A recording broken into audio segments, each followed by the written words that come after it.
Morning, Russ. Morning.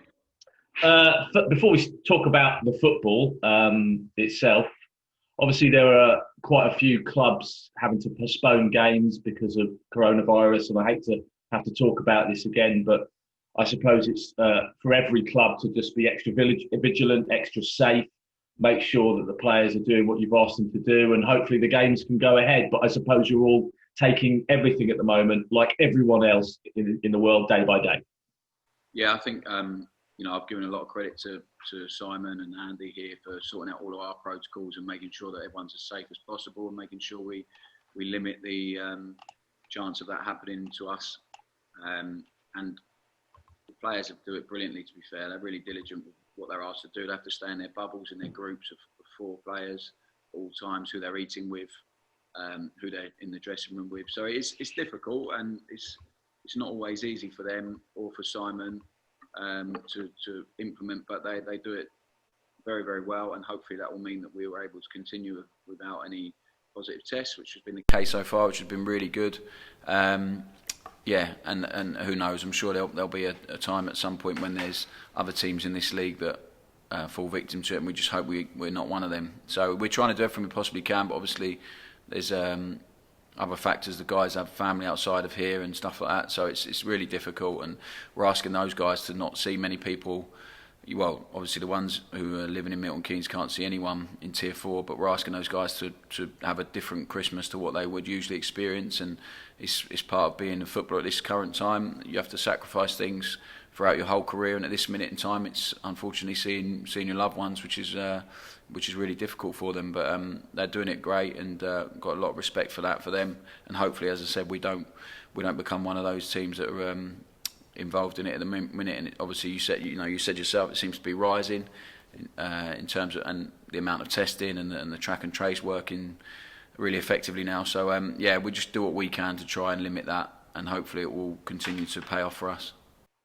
And as you say, footballers are used to making sacrifices when it comes to Christmas because it's all about football. There could be three or four fixtures over the Christmas period as well. And how difficult is that Christmas spell with the games coming thick and fast, and everyone puts a lot of importance on the Christmas period because you feel after the end of the year you can just have a clearer picture of how teams are. How much pressure do you feel is on you inside? I'm looking forward to it. I think as a player, you always look forward to the Boxing Day game in particular. It's a normal week for us in terms of Saturday, Tuesday, Saturday again, so because of the days it falls on, which makes it easier for everyone to get their head around. Otherwise, Christmas just becomes a bit of a blur for a football player. And I think the difference is you're usually spending it. Most players have family coming down to watch the games, to spend the time with them, help them get through it. So it's gonna be tough in that sense for the players. There's no doubt about it. But for us, there's no extra pressure, but just because it's the Christmas period, it's 3 games in a week. It's 3 games we are setting out to try and win, obviously, and it's 3 games against teams who are in and around us. So they're important games for us. There's no doubt about that, and we have a real chance to come out of these 3 games really looking positive and looking forward and feeling good about ourselves going into the new year. And that's the aim, and that's the intention. That's what we aim to do. How would you assess this year? We're coming towards the end of the year, and I know footballers and managers always get asked questions like this when the year's turning. But how would you assess your year and the year for MK Dons? As a whole year, it's been interesting. It's been completely unique because of the situation we found ourselves in. In terms of the football club, I think we made a lot of progress off the pitch. I think we've restructured in a way that helps the club become more sustainable. Obviously, we sold some players. There's been a big improvement in performance, albeit not the results we want recently. But there's no doubt about that. However you feel subjectively, objectively, there's been a big improvement in performance and the way the guys go about their business. It's been on the whole, it's been a tough year for everyone, I think. But it leaves me feeling really positive of what we can achieve, what we can go on to achieve, what we're building here. That hasn't changed one bit, and I think we're in a better place. There's no doubt about that. We're in a better place, and we've come through it after a really tough period for so many businesses, so many football clubs. We've come through it pretty strong, I think. pretty well, with a clear structure, clear identity in what we're doing, real clarity in how we're going to do it. And we've got to make sure that next year, we finish this year well, and then next year we really kick on and improve on that, and keep improving, and make sure we show that improvement on the pitch with results, and not just everything else around that. Looking forward to taking on Paul Tisdale's side? Yeah, I'm looking forward to any game at the moment. I'm looking forward.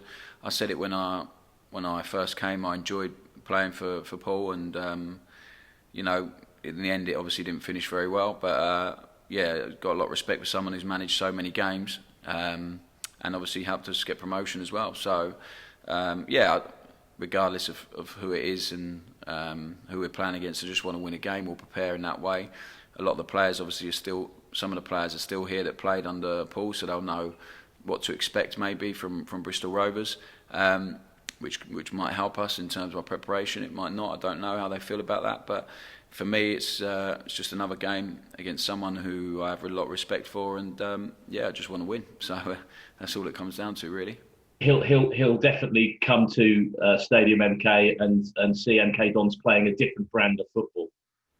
I'm sure he'll do his preparation as he did when he was manager here, and next time I'm sure he would have watched us and had a look at us, and I'm sure he'll try and obviously be working out ways to try and stop that and implement their own game.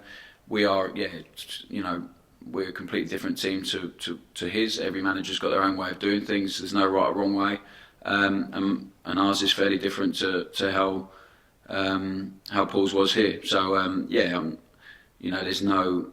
He's obviously got his own style, his own ideas and vision of the game after being a manager for a long time, and it's pretty different to mine. But as I say, there's no right or wrong way, and I've got a lot of respect for how he does things, and I'm sure he'll look at it and try and find ways to implement his own game plan on us. But I think they'll be fairly different to us in terms of style, and obviously he hasn't been there very long, so he hasn't had a huge amount of time to implement his own style. So it's going to be an interesting game. I think him returning back to his old club and obviously adds a little bit to everyone else. But for us, honestly, it's just another game we're going to try and prepare for in exactly the same way and try and win. We've had so many conversations this season, me, you, Toby and other reporters as well, James, etc., about watching the side and seeing how well MK Dons can play. What is it going to take to go that next for the results to start coming consistently? Because that's the thing that's missing at the moment, is the consistent results, isn't it, Russell? Yeah, definitely. I think the one thing that we can't hide from is, and the overriding thing that's really hurt us this year, is we conceded first too many times, and we've conceded early too many times. It's something we've really worked on and we've spoke about, and I think we're really not, as you said there, we're really not far away. There's been some. On the whole, the performance has been really good. There's been some outstanding ones, and there's been a couple of poor ones, not too many at all. So what's going to get us over the line and winning back-to-back games and winning more consistently? I think I've got a real clear idea of what that's going to take. The players know my views on it, and they agree, and we've had discussions about it. But first and foremost, it just boils down to us being really present and really, really intense every single game. I think because of the way we play sometimes, I think people just take for granted we're going to get control of the game and we're going to have most of the ball, etc. But it doesn't just happen. You have to really, the fundamentals of football don't change whatever style of football you play, whatever team you play in. The fundamentals are hard work. You have to jump higher, you have to hit harder than the other team, you have to show real aggression to get the ball back. And when we do all those things, we can be we're capable of really spectacular performances and results. And when we're not quite at that at the start of a game, it's really hurt us. So we have to bring that really early on in every game, which means maybe starting the games a little bit differently. We did that against Peterborough. We started the game a little bit differently, but by the end, the game looks no different to any other. We dominated. We made a lot of passes. We attacked pretty much the whole of the second half, but we started the game quite differently to how we have done previously. So it's something we have to continue. It's something we're on. I said all the way along, we're at the start of our journey really, because it's a new squad. It's obviously been interrupted by COVID, etc. So I feel like I'm a new manager all over again this season after last season. So I said we need time, and I really strongly believe in this group of players and what we're doing, that we will not be where we are now come the end of the season, and we have to make sure we get results consistently. We have to win games, and when we win, we have to follow it up with another win. It's something we haven't done, which is really frustrating. So yeah, I've got a really clear idea of what it takes. So have the players, and hopefully they'll start showing that now. And I know that obviously there's a lot to think about during this Christmas spell, and this isn't something you'll just start thinking about now. This, recruitment and players is a around the year thing. Are you actively looking to maybe bring players in during the January transfer window? Yeah, 100%. Yeah, no doubt about it. We the process started, recruitment, in terms of it started when the season started really, and it's ramped up through November. We've weekly recruitment meetings, twice a week sometimes, watching players. I think the most difficult thing for us is we haven't been able to watch any players live this season. So it makes things a little bit more difficult. So you're really relying on a lot of character references, a lot of references from other people, the video analysis, the data. So that changes things a little bit. But yeah, it started ages ago. We're really clear on what we need to help this team move forward. And I think we are probably one or two players away from being really strong week in, week out. So we're really clear on that, and that's part of having real clarity in what you're doing, and the style and the identity of the team makes it much easier to know what we need and what we want. So we're really clear on that. We're still trying to line up all of our top targets, and then after that it's having a contingency plan and making sure if you don't get number one, you can try and get number two, and so on. So it doesn't change any window. January makes it a bit more difficult, and obviously all the COVID, what's happening with COVID and what's happened to clubs makes it a little bit more difficult, but we know what we want to do. The chairman and Andy have been really supportive. Liam, me, Luke and Dean and the others have chats constantly about it. And we'll have another chat again today after training, and so yeah, we're really clear on that. So I'm really comfortable with what we're going to try and do, and you just hope you can do it as early as possible, because January it tends to drag on. Clubs try and get a better deal and they leave it later and later. It was one of my real frustrations last year, just seeing how other clubs operated and then saying no, and then on the last day of the transfer window everyone wants to do loads of business, and it's just a crazy way to do things really. So we're going to try and do it differently and try and do it early, but I can't promise that because it's in the fate, in the hands of the other clubs. So yeah, but we'll be doing some business, there's no doubt about it. I'm not going to sit here and say oh no, because we need a little bit of a hand in a couple of areas, and just to add to the really strong squad we've got here. And that's finally for me, that's the other aim, isn't it? Just to keep hold of all your players. Looking from the outside in, there'll be a number of your footballers that will be attractive to other clubs. Yeah, and it was the same during the summer after last season.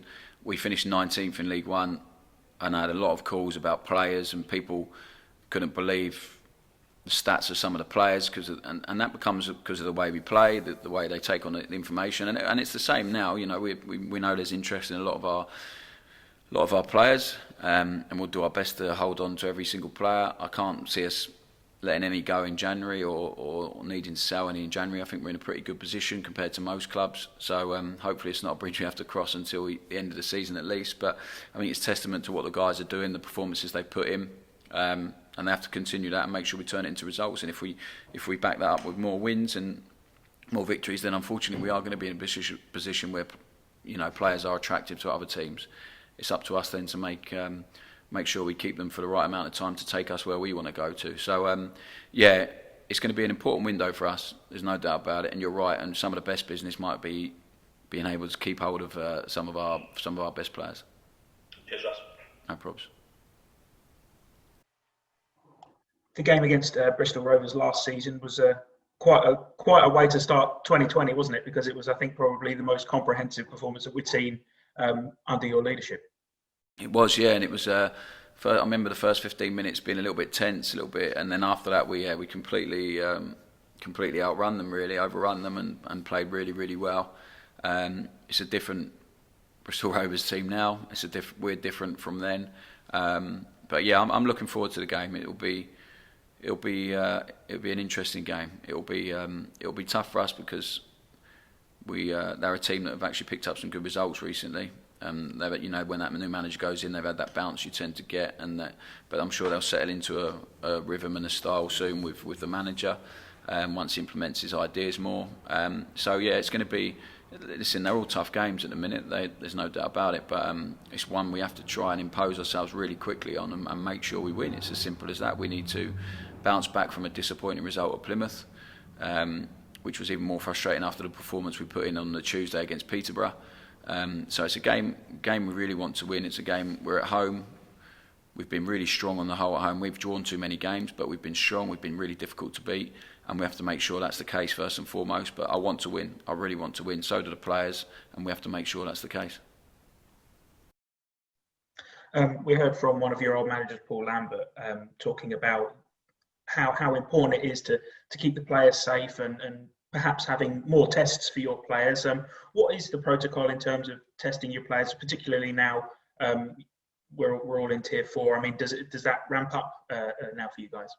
Well, at the minute we're doing exactly what's asked by the EFL. If someone shows a symptom, they get tested straight away, and the people they've been in contact with in their bubble also get tested.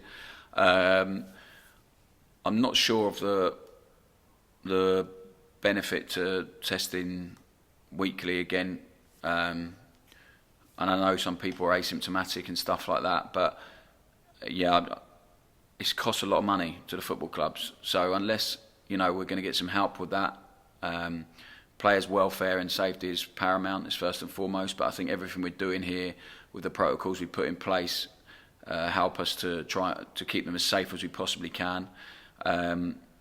So yeah, I think if we're going to do that and we're going to test regularly, we need some help. We need some help from the footballing authorities. We need some help financially to do that because it costs a lot of money.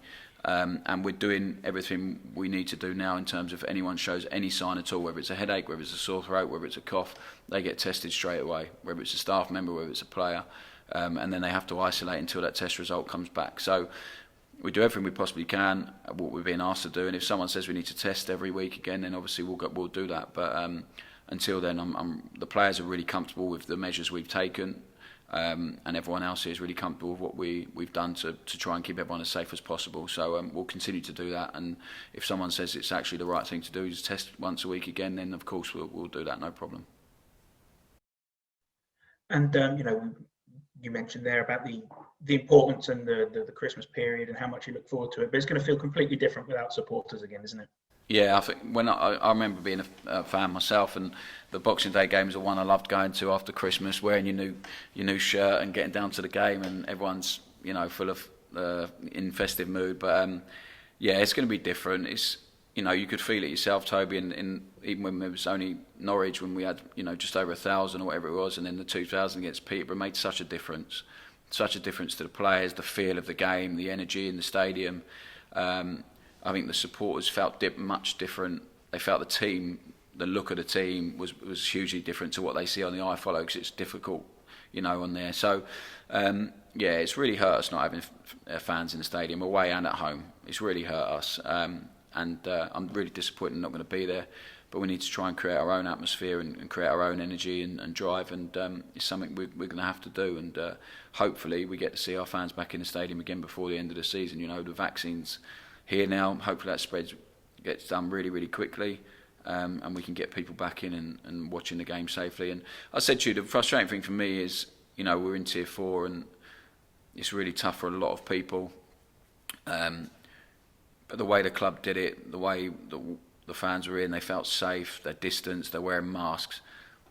I don't think it's a high level of threat watching football in an outdoor stadium when it's done like that. But I completely understand the decision that's been made. Hopefully Tier 4 doesn't last too long and we can get supporters back in, and yeah, we need them, and I think a lot of people need us. They need their football team, they need that community, that especially over Christmas, especially now in Tier 4 when people are going to be lonely and isolated. Football has a brilliant way of bringing people together and making a big difference to people's lives, and unfortunately we're not able to do that over this Christmas period. So the only way we can positively impact them is by putting on a good performance and winning a game of football, and hopefully we can do that. Cheers, Russ. No problems. Russ, following on about the fans, you held a fans forum again last night. How important is it that fans are able to engage with the club, especially after seeing their chance to watch the team live being taken away so quickly? Yeah, it's huge, and I've said it a million times now, but they're the most important people at any football club, because they'll be here a long time after any player or manager or anyone associated with the club is here. They'll always be here. So Yeah, I've been really grateful for the amount of fans we've had on these calls. Hopefully they have a bit more insight into what we are doing, what we're trying to do.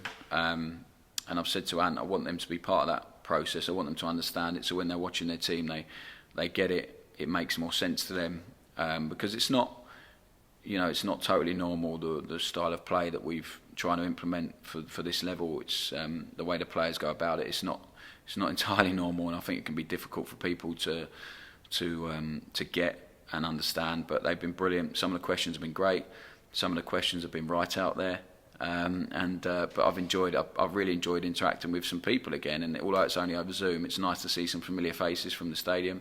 It's nice to see some new ones.